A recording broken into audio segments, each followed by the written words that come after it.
देखकर चौंक जाता है। इसके बाद वह गिलबर्ट को ड्रम से बाहर निकालने की कोशिश करता है, लेकिन गिलबर्ट इतना भारी था कि सुपरवाइजर उसे हिला तक नहीं पाता। फिर वह कहता है कि चिंता मत करो, मैं थोड़ी देर में अपनी टीम को यहाँ बुला लूंगा, वे लोग आकर तुम सबको यहाँ से निकाल लेंगे। लेकिन मुझे ये समझ नहीं आ रहा कि तुम लोग यहाँ कर क्या रहे हो। अब जोनाह की दोस्त उसे सब कुछ समझाने की कोशिश करती है। वह उसे बताती है कि हमारी दोस्त की उंगलियां कार की ट्रंक में फंसी हुई हैं। सुपरवाइजर उसके पास जाता तो है, लेकिन उसकी मदद करने के बजाय बातों में उलझा रहता है और यह देखकर कायली का गुस्सा बढ़ने लगता है। सुपरवाइजर गुस्से में कायली के पास आता है और कहता है कि तुम मुझसे इस तरह बदतमीजी से बात क्यों कर रही हो, तुम्हें प्रॉब्लम क्या है। तब कायली उससे कहती है कि क्या आपको दिखाई नहीं दे रहा, हम लोग सच में मुसीबत में हैं, हम रेत पर नहीं आ सकते। ये रेत पहले ही हमारे दो दोस्तों को अपने अंदर खींच चुकी है। लेकिन सुपरवाइजर को उसकी बात पर यकीन नहीं होता। वह कहता है कि मेरे साथ मजाक मत करो, अगर रेत में सच में कुछ है तो फिर मैं इस पर आराम से कैसे खड़ा हूँ, तुम लोग भी जल्दी से नीचे आ जाओ। लेकिन जोनाह और उसके दोस्त नीचे नहीं उतरते। अब सुपरवाइजर गुस्से में अपनी गन निकालने की कोशिश करता है, लेकिन तभी गलती से उसकी चाबियां रेत पर गिर जाती हैं। सभी लोग उसे रोकते हैं और कहते हैं कि चाबियां मत उठाना, लेकिन सुपरवाइजर किसी की बात नहीं सुनता। वह जैसे ही अपनी चाबियां उठाने के लिए रेत पर हाथ रखता है, तभी रेत उसे पकड़ लेती है। अब पहली बार सुपरवाइजर को भी समझ आ जाता है कि ये लोग झूठ नहीं बोल रहे थे। वह घबराकर अपने पास रखा पेपर स्प्रे निकालता है और रेत पर स्प्रे करने लगता है, लेकिन उसका कोई फायदा नहीं होता, क्योंकि रेत के अंदर छुपा हुआ वह जीव उसके हाथ पर हमला कर देता है। देखते ही देखते उसका आधा हाथ बुरी तरह जख्मी हो जाता है और वहां से बहुत ज्यादा खून निकलने लगता है। यह देखकर सभी लोग डर के मारे चीखने लगते हैं। इसी बीच कायली दूर से ही उसका पेपर स्प्रे उठा लेती है। उसे लगता है कि शायद आगे जाकर यह स्प्रे उस जीव से बचने में काम आ सकता है, लेकिन तभी सुपरवाइजर का बैलेंस बिगड़ जाता है और वह पूरी तरह रेत पर गिर जाता है। अब रेत उसे अंदर खींचने लगती है। वह खुद को बचाने की बहुत कोशिश करता है, लेकिन कुछ ही पलों में वह भी पूरी तरह रेत के अंदर समा जाता है। अब सब लोग फिर से सदमे में आ जाते हैं, क्योंकि उनकी आखिरी उम्मीद भी उनकी आंखों के सामने मारी जा चुकी थी। इसके बाद ऊपर कैबिन में बैठे जोनाह के दोस्त आपस में बात करते हैं। तभी उन्हें समझ आता है कि सुपरवाइजर को शुरू में इसलिए कुछ नहीं हुआ था क्योंकि उसके जूते बहुत मजबूत थे। उसकी स्किन सीधे रेत को टच नहीं कर रही थी, लेकिन जैसे ही उसने अपना नंगा हाथ रेत पर रखा, उस जीव ने उसे पकड़ लिया। इसीलिए कैबिन में बैठा वह लड़का अपने दोस्तों से कहता है कि मेरी तरफ टॉवल फेंको। अगर हम टॉवल को अपने पैरों पर बांध लेंगे तो शायद हमारी स्किन रेत को टच नहीं करेगी और हम यहाँ से निकल पाएंगे। अब उसके दोस्त उसकी तरफ टॉवल फेंकते हैं, लेकिन टॉवल पकड़ने के चक्कर में उसका बैलेंस बिगड़ जाता है और वह सीधे नीचे रेत पर गिर जाता है। जैसे ही वह रेत पर गिरता है, रेत के अंदर से धागों जैसी कई चीजें बाहर निकलती हैं। वो चीजें असल में उस क्रीचर के टेंटिकल्स थे। वे टेंटिकल्स उसके पूरे शरीर से चिपक जाते हैं और उसका खून खींचने लगते हैं। वह दर्द से जोर जोर से चिल्लाता है, लेकिन कोई भी उसकी मदद नहीं कर पाता और देखते ही देखते वह भी बाकी लोगों की तरह रेत के अंदर गायब हो जाता है। यह देखकर सभी लोग और ज्यादा डर जाते हैं। इसके बाद कायली चांदा से कहती है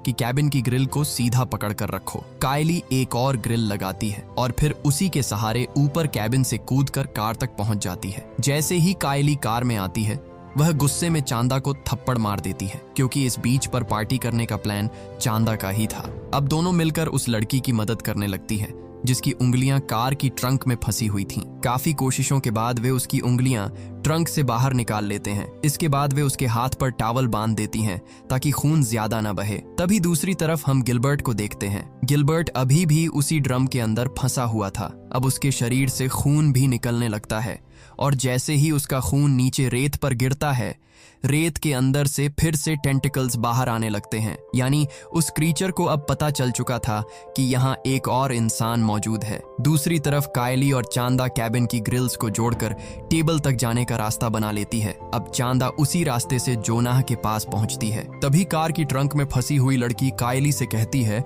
कि अब तुम्हें यहाँ से चले जाना चाहिए, क्योंकि मेरे हाथ से खून निकल रहा है और अगर ये खून रेत पर गिर गया तो वह क्रीचर हम पर हमला कर देगा। इसीलिए कायली भी उसी ग्रिल के सहारे चलकर वहां पहुंच जाती है। अब आखिरकार वह घायल उंगली वाली लड़की भी ग्रिल पर चलना शुरू करती है। वह बहुत संभल कर आगे बढ़ रही होती है, लेकिन उसके हाथ से लगातार खून निकल रहा था। तभी अचानक उसके हाथ से खून की कुछ बूंदें नीचे रेत पर गिर जाती हैं और जैसे ही वह घबराकर खुद को संभालने की कोशिश करती है, उसका बैलेंस बिगड़ जाता है। वह सीधे नीचे रेत पर गिर जाती है।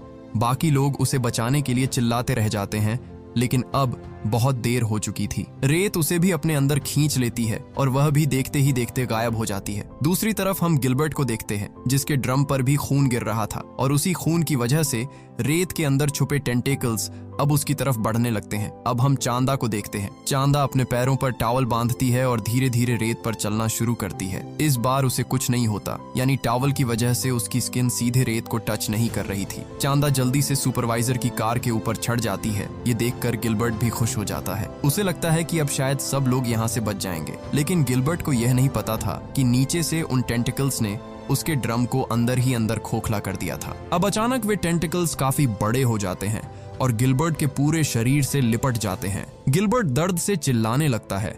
वह खुद को बचाने की कोशिश करता है, लेकिन टेंटिकल्स उसे नीचे खींच लेते हैं और इस तरह गिलबर्ट भी मारा जाता है। अब वह क्रीचर पहले से ज्यादा बड़ा और ताकतवर हो चुका था, क्योंकि अब तक वह कई लोगों को खा चुका था। इसके बाद वह क्रीचर सुपरवाइजर की कार के पास आता है और कार को जोर जोर से हिलाने लगता है। कार हिलने की वजह से चांदा का बैलेंस बिगड़ जाता है और वह कार के ऊपर ही गिरकर बेहोश हो जाती है। अब कायली बिल्कुल अकेली पड़ चुकी थी। जो लोग अभी तक जिंदा थे उनकी हालत भी बहुत खराब थी। जोनाह घायल था, चांदा बेहोश थी और चारों तरफ सिर्फ डर ही डर था। धीरे धीरे रात हो जाती है। रात होते ही चांदा को भी होश आता है। वह किसी तरह खुद को संभालती है और अपनी चोट को सहलाते हुए उठती है। अब वह बिना समय बर्बाद किए कार के ऊपर कुछ ढूंढने लगती है ताकि यहाँ से निकलने का कोई रास्ता मिल सके। तभी किस्मत से उसे वहाँ एक लाइफ राफ्ट मिल जाता है।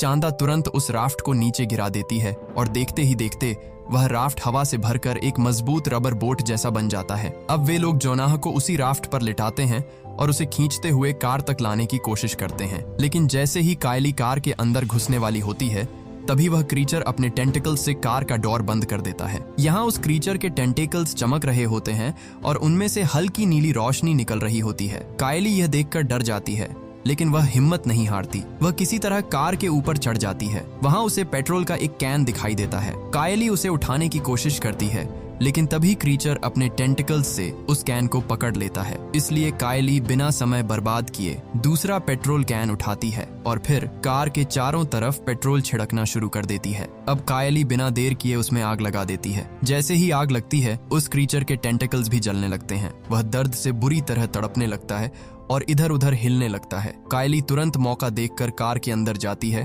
और दरवाजा बंद कर लेती है, लेकिन वह क्रीचर अभी भी पीछे नहीं हटता। वह अपने टेंटिकल्स से कार का दरवाजा खोलने की कोशिश करता है। कायली अंदर से पूरी ताकत लगाकर दरवाजा पकड़े रहती है, लेकिन अब आग की वजह से उस क्रीचर की ताकत कमजोर पड़ने लगी थी। वह कुछ देर तक तड़पता है और फिर वापस रेत के अंदर चला जाता है। अब यह रात उन लोगों के लिए बहुत लंबी हो चुकी थी। तीनों बहुत ज्यादा डरे हुए थे, इसलिए वे लोग कार के अंदर ही बैठे बैठे रात काटते हैं। जब सुबह होती है तो कोई उनकी कार का शीशा खटखटाता है। कायली आंख खोलकर देखती है तो बाहर एक पुलिस ऑफिसर खड़ा होता है। अब कायली धीरे धीरे कार से बाहर आती है। वह बहुत डरते हुए अपना पैर रेत पर रखती है, लेकिन इस बार उसका पैर रेत से नहीं चिपकता। ये देखकर कायली को थोड़ी राहत मिलती है। फिर चांदा भी बाहर आती है। दोनों को लगता है कि शायद रात में आग लगने की वजह से वह क्रीचर मर चुका है, क्योंकि अब बीच बिल्कुल शांत था। जोनाह के घाव बहुत गहरे हो चुके थे। रात भर इन्फेक्शन और खून बहने की वजह से उसकी जान जा चुकी थी। लेकिन एंडिंग में हमें एक बहुत हैरान कर देने वाली बात पता चलती है। असल में वह क्रीचर मरा नहीं था। वह सिर्फ रेत से निकलकर समंदर के पानी में चला गया था। अब वह पानी के अंदर आगे बढ़ रहा था और सीधे शहर की तरफ जा रहा था। यानी बीच पर जो कुछ हुआ वह सिर्फ शुरुआत थी और इसी के साथ यह खतरनाक बीच हॉरर स्टोरी यही खत्म होती है।